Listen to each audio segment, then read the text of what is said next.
We were talking about the actual lack of data out there on how many beer caves are in the system. And beer wholesalers track them because they need to track their share. They track their share of space.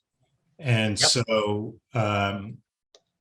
back in the day, we would get that information inadvertently because wholesalers would send in their space data, on shelf positions for space management purposes, and then finally started submitting probably in the late 90s beer cave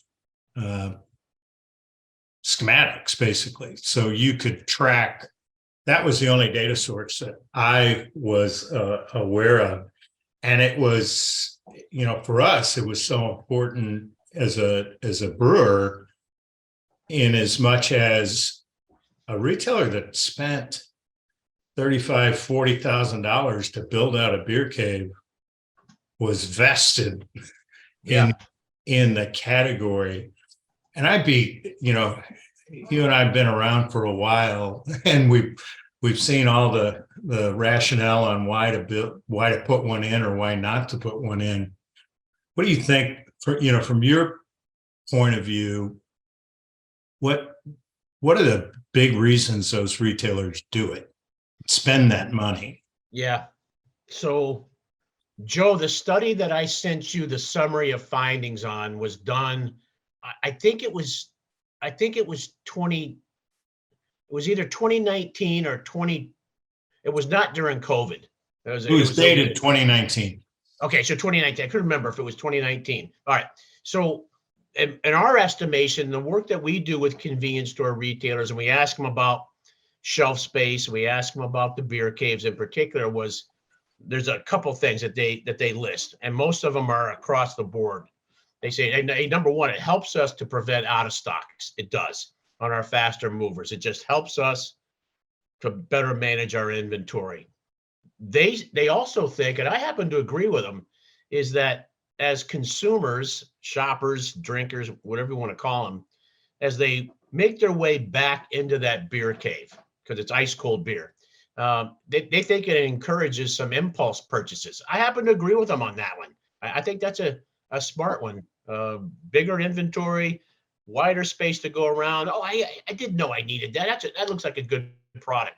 So they think it encourages impulse purchases for them. Everybody likes to buy cold beer versus warm beer because it just tastes better.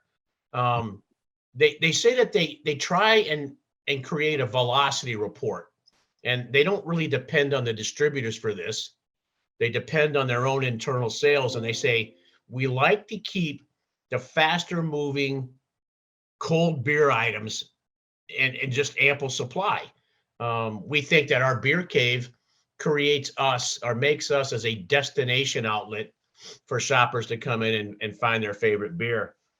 We think it drives up some foot traffic, and I'm pretty sure that it does a pretty nice job at driving loyalty. And the biggest one for me is all the studies we've done on convenience stores.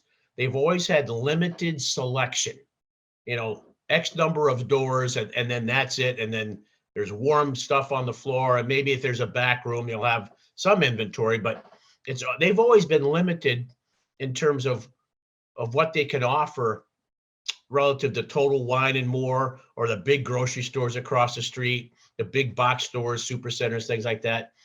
I think it allows them to enhance their assortment and variety. And that's one of the areas of growth or opportunities for convenience stores today is broadening their assortment and variety with limited number of cold vaults that they have. So those are some of the benefits that I see to the C-store retailers right out of the gate.